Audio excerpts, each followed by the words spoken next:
Pour les uns, les emplois lucratifs, une formation à prix d'or, la gestion sans entrave du capital, tandis que les autres s'arrangeraient avec le revenu de base, peuplant leur temps libre de rêves et de hobbies, tout en gagnant un petit supplément avec des boulots à 2 €, et ne seraient plus en travers du chemin pour les choses importantes.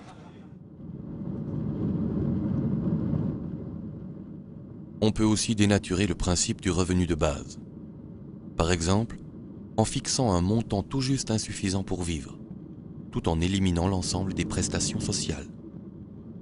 Dans ce cas, tout le monde est obligé de travailler, sans convocation personnelle, et à des salaires comme en Chine, sans que le fait d'avoir un revenu de base ne permette de les refuser.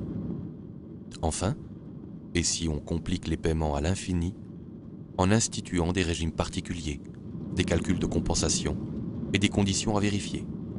Et on reviendra à peu près à la situation actuelle, mais en pire.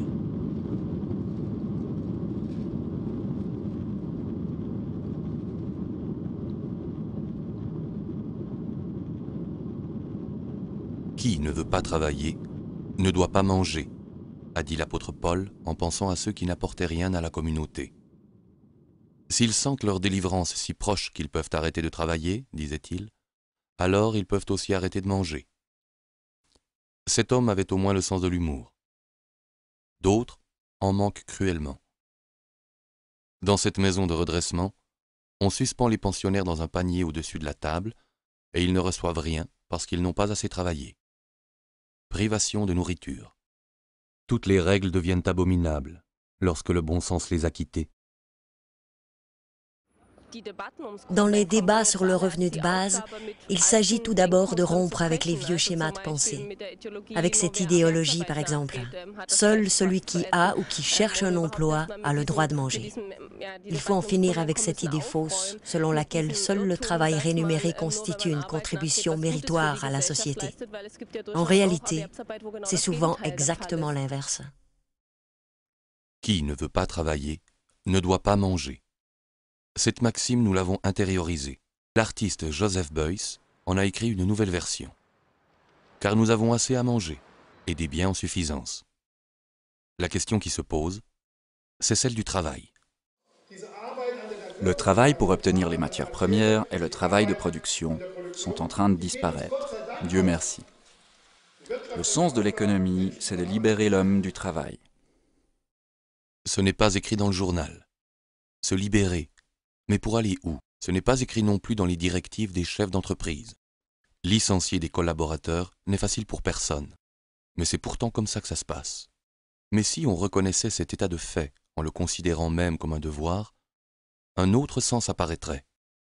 Se libérer du travail veut dire aussi se libérer pour le travail. Penser qu'au-delà de la grille, il n'y aurait que vacances et loisirs, c'est le point de vue de la dépendance. Il ne reste alors qu'un espoir, de nouvelles places de travail. De quelle nature sont donc les places de travail dans lesquelles on investit aujourd'hui? Tous les investissements dans de nouveaux postes de travail sont en même temps des mesures de rationalisation. On y développe des méthodes pour économiser des emplois. Jamais un patron ne vous dira « Comment puis-je faire pour créer plus de travail ?» La tâche de l'économie, c'est de satisfaire des besoins. Efficacement, comme chacun le fait aussi. Elle n'a donc pas pour tâche de créer du travail. Et en face de cette réalité, on observe que chaque être humain porte en lui ses propres objectifs et son travail, et qu'il les abandonne parce qu'il ne peut les convertir en argent. Le problème de société que nous avons aujourd'hui, c'est que beaucoup de gens qui ont une place de travail n'ont en réalité qu'une place de revenu. N'avoir qu'une place de revenu veut dire avoir un travail uniquement pour épuiser son revenu.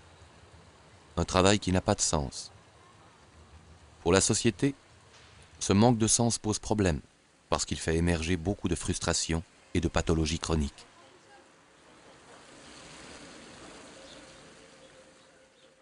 En Allemagne, 12% des salariés se sentent tout à fait à leur place. Cela fait un peu plus d'1 sur 10. Plus de la moitié, 54%, sont plus ou moins insatisfaits de leur travail, mais apprécient néanmoins ses bons côtés. Enfin, 34% sont clairement mécontents de leur travail. Autrement dit, 1 sur 3. Ce qu'on appelle conflit du travail est en fait un conflit du revenu. Et dans les conditions du travail, on se bat contre la privation de travail. Car mon travail, c'est moi. Mais il ne peut y avoir de droit à un travail qui m'oblige. Il n'existe pas de droit à être obligé de faire quelque chose, comme il n'y a pas non plus de droit à être acheté. Le droit au travail ne peut signifier que le droit d'exercer une activité choisie, que personne ne peut octroyer ou enlever. Un tel droit au travail suppose un droit au revenu. C'est un comble. On a du travail et il y a une agence de l'emploi, mais pas d'agence du revenu. Ce jeune homme veut dire qu'il a beaucoup de travail, mais pas pour autant un revenu. Quel effet pourrait avoir un droit au revenu sur la société? Le sociologue suisse Uli Meder nous donne quelques indications.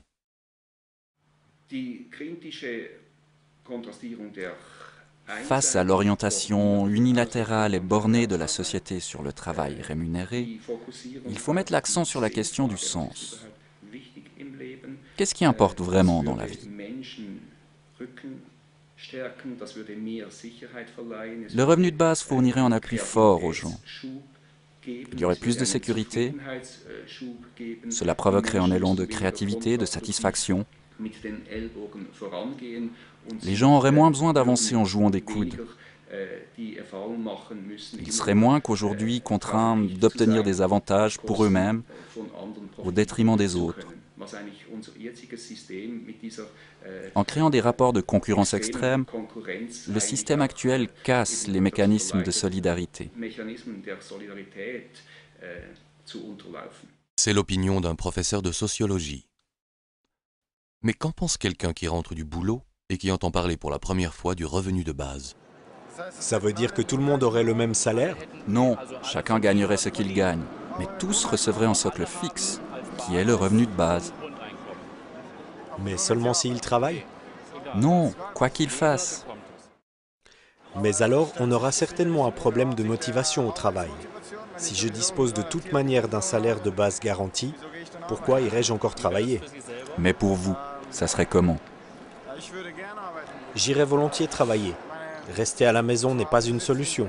J'aime mon travail, je le fais volontiers. Mais il y a sûrement des types qui n'iraient plus travailler. Si vous aviez un revenu de base, est-ce que vous iriez encore travailler? Spontanément, environ 60% répondent « oui », comme avant.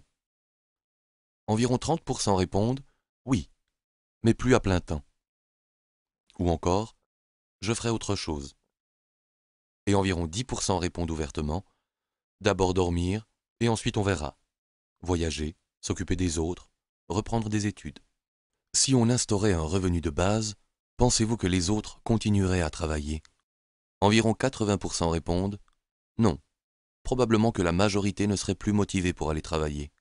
C'est quoi un travail pour lequel il faut se faire motiver? Sans doute pas le travail que l'on fait pour soi-même. Pour celui-là, on se motive tout seul. Quelle est la motivation pour le travail? Là, ce sont des enfants qui travaillent. Tout à fait normal, à une certaine époque. Et nous, on continue à acheter. On ne sait pas très bien, la marchandise vient d'Extrême-Orient. C'est là-bas qu'est exécutée aujourd'hui une grande partie de ce qu'on appelle les sales boulots. Ou alors, si c'est chez nous, on aime bien avoir des gens qui viennent d'ailleurs. De temps à autre, il peut se faire qu'il manque des papiers, des contrats et la sécurité minimale. Et les congés maladie? Les sales boulots, comme on dit, ne sont pas forcément sales en soi, mais plutôt à cause de la sale idée que l'on s'en fait, de leur faible rémunération et des mauvaises conditions de travail. Il s'agit souvent de nettoyer la saleté des autres. Au bout du compte, qui est-ce qui salit ce travail? Avec un revenu de base, on peut refuser. Mais à ce moment-là, qui fera les sales boulots? Il y a 3 possibilités.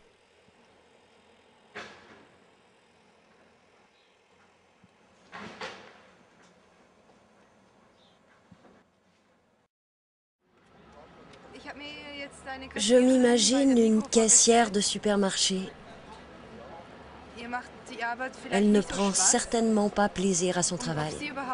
Si elle avait un revenu de base, est-ce qu'elle irait encore travailler? Posons la question à cette caissière. Oui, personnellement, je n'arrêterai pas de travailler.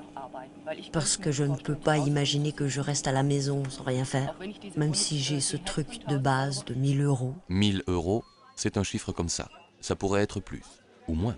D'abord, honnêtement, ça ne me suffirait pas.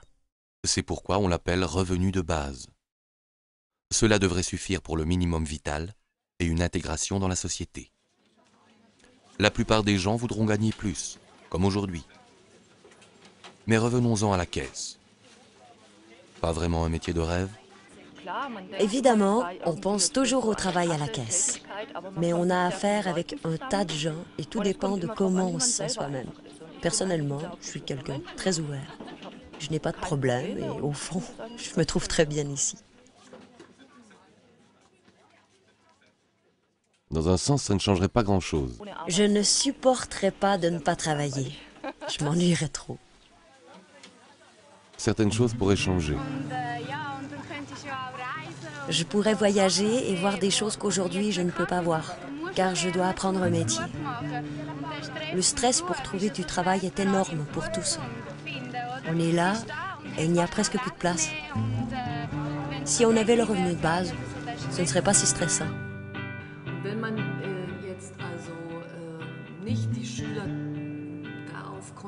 Et si on ne conditionnait pas les élèves pour qu'ils trouvent à tout prix la place qui leur convient dans la vie professionnelle?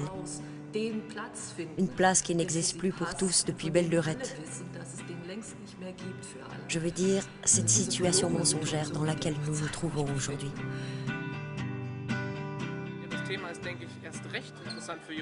Oui, cette idée intéresse particulièrement les jeunes, parce qu'en fait, on constate aujourd'hui dans les écoles que beaucoup de jeunes ont peur de l'avenir. C'est en fait notoire qu'ils se préparent pour un métier et qu'ils choisissent le moindre mal, de peur de se retrouver sans rien plus tard.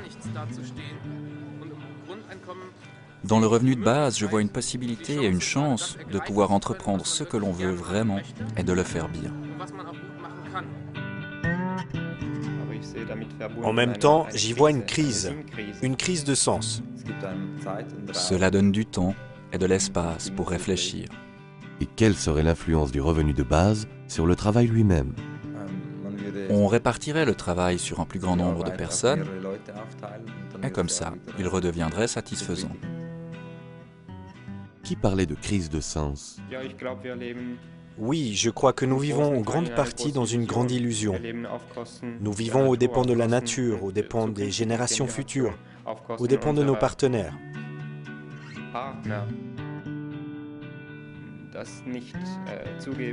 Nous ne voulons pas savoir que d'autres bossent pour nous.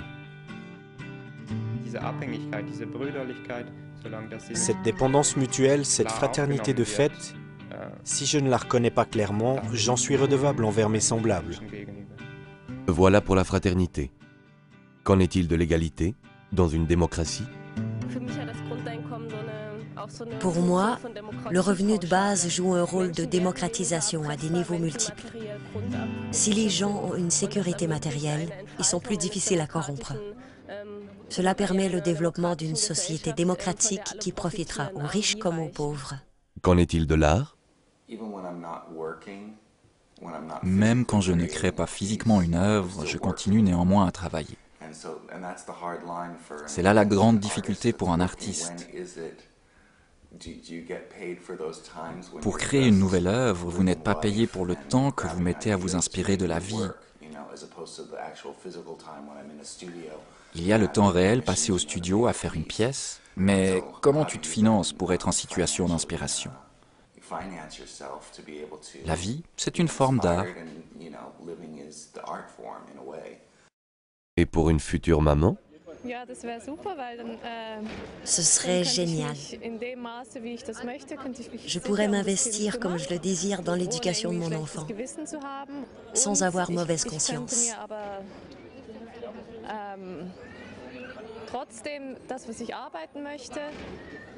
Et je pourrais organiser mon travail comme bon me semble, pas selon les besoins du bureau de placement. Oui,